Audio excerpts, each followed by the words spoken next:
I have to tell you that 2 years and a few months ago, when we started to express our public concerns about the digital COVID certificate and the fact that our rights as individuals, as well as MEPs, were severely violated, we did not expect that our message is gonna travel all across the world multiple times. Because when we had the first press conference, a few hours later after we placed the conference online, we received hundreds, if not thousands, of emails every day from people, from elected officials, from non-governmental organizations, from judges, from prosecutors, from journalists, all of them telling us that they shared the same concerns as us, but they did not realize that there are some public voices from a high-level authority, I would say, to express or to share the same concerns as them. When we started that press conference and then all the activities that we've done together afterwards, we realized that actually people all across the world are hungry, are thirsty for freedom. They want their own officials to be accountable and to respond in front of the public. So the alternative that was presented to us with this pandemic, this was the best opportunity for some elites that are not elected by anybody, who are not accountable to anybody, to pretty much hijack, day by day, month by month, year by year, more and more of our rights, more and more of our assets, because we see that happening right now in many countries. You saw what happened in Canada, for example, when the truckers protested against Trudeau. He ordered that their bank accounts be blocked, and that happened. And at that point, we did not even have, they did not even have in Canada, the digital currency. Imagine what will happen when on your phone you will have the digital wallet, the digital currency, the digital vaccination certificate. So we saw what happened. And now just imagine in your worst case scenario what will happen if we allow the WHO to have so much power over our states, over our governments, our elected officials, and even over our judiciary. Because over the years, over the centuries, I would say, when the modern state was developed, we had the so-called separation of power in the state. You had what we have, the executive power, legislative power, and the judicial power. And the reason why the power was split among three different powers in the state was that the individual rights of every person be protected, be safeguarded. So in case the executive power or the legislative power is abusing your rights, you can go in front of the judicial power or the constitutional court to challenge a law or to challenge an administrative decision. Now imagine what would happen if all of this decisional power would be passed over to WHO. Can they stay in court? Can the head of WHO justify his decision, for example, to proclaim a pandemic across the world in front of a judge? Because they can't right now. So the biggest threat that we are facing right now is a threat to our national sovereignty, to the supremacy of our constitutions, and implicitly, unfortunately, to our fundamental rights. Because if all of these powers that were granted through our constitutions to our national institutions or authorities will be handed over to a global institution that is not accountable to anybody, who's led by people who are not elected by us as citizens, then we are done with our rights. Because they can easily just pass a decision, or whatever you want to call it, to declare a pandemic. Once that is declared, the governments can impose draconian restrictive measures, and you will not be able to challenge that. In Romania, for example, the country that I proudly represent here, during the pandemic, there was not an official document, an official act released, submitted by any Romanian governmental agencies to declare Romania a pandemic. So there were people challenging the pandemic in court. And the government came and said, well, there's a press release from WHO, and based on that press release that says, well, as of tomorrow, there's going to be a pandemic, we behaved in a certain way. So imagine a press release played the role of implementing or calling something a pandemic. And we did not even have the treaty that they are talking about. So I'm glad that all of you are here today. I'm looking forward to sharing with all of us and with all the Europeans your insights.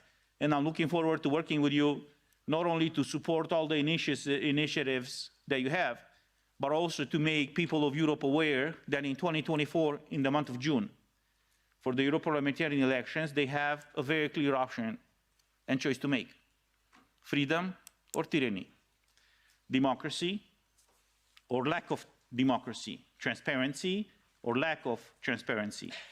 And as I said at the beginning of our press conferences, the difference between democracy and tyranny is very simple. When you know everything about your government, that is democracy.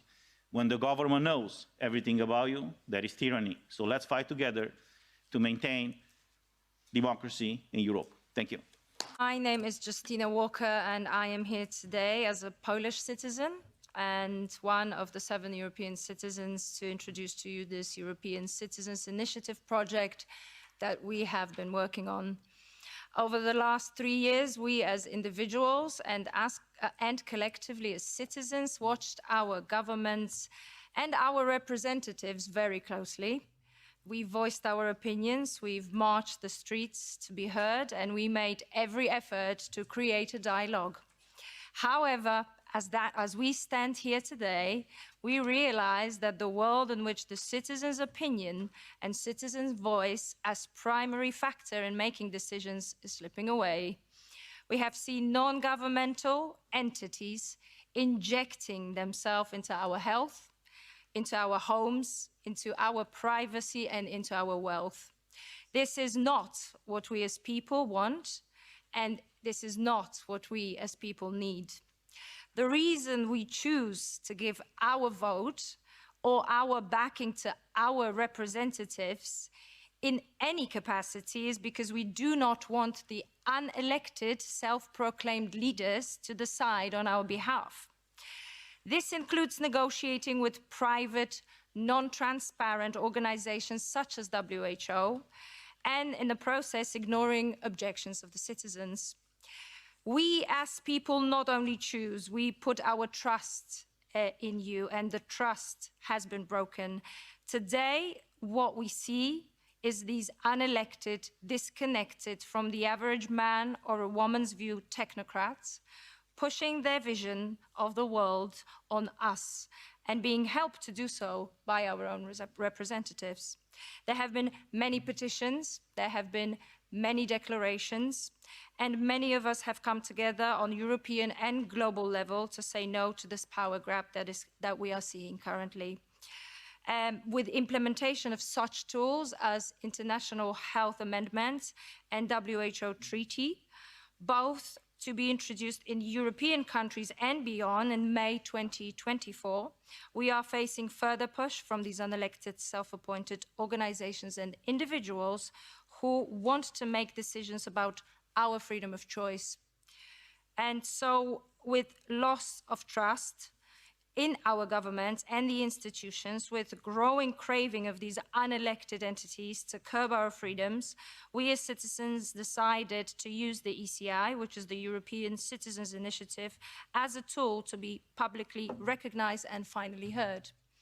European Citizens Initiative, as my colleague Philippe has said prior, was introduced with the Treaty of Lisbon in 2007. It was inspired by Switzerland and its existing direct democracy tools. It aims at increasing direct democracy by allowing EU citizens to participate in development of EU policies. Nowadays, we are hearing more frequently that the European Parliament and the European Commission see the disconnect between the people and the institutions, and yet they proceed to listen to these self-elected representatives, such as Director General of the WHO or head of a non-profit organization such as World Economic Forum. This continuous curbing of freedom and loss of trust is the reason why we want to introduce the Trust and Freedom Initiative. Thanks to the tremendous work of our team, that includes not only doctors, lawyers, activists, but also us as mothers and fathers, people from different walks of life, we will be putting forward our ECI, the European Citizens Initiative, to the European Commission within the coming weeks. And we are asking all citizens of Europe, when this happens, to sign it electronically if possible in your country, or by finding or contacting us to create an event in your community to collect signatures. This is the opportunity for your voice to be heard, your voice as an individual and your voice as a collective, so that these grand halls and chambers of European institutions where the lobbyists negotiate their private agendas to the detriment of all of us, not only echo somewhere there in the distance, but reverberate loud our objections, starting here in Brussels. Within the next months, we aim to collect 1 million signatures across Europe to show our unity. With a team of lawyers, the Trust and Freedom Initiative is being prepared, and all information will be available here in Europe, but also globally via our social media and website. What we need is to adopt a comprehensive set of legal acts that recognizes and strengthens the protection of every individual citizen, every man, every woman, every child. I want to thank the MEPs for standing with us and supporting our efforts. I also want to say that the success of the initiative can only be achieved together by all of us here in Europe, no matter who we are and where we come from. What we need is trust and freedom, and both cannot be dictated by few, nor ignored by those who we choose to represent us. Because freedom is for no man to take, and trust needs to be earned, not bought. Thank you.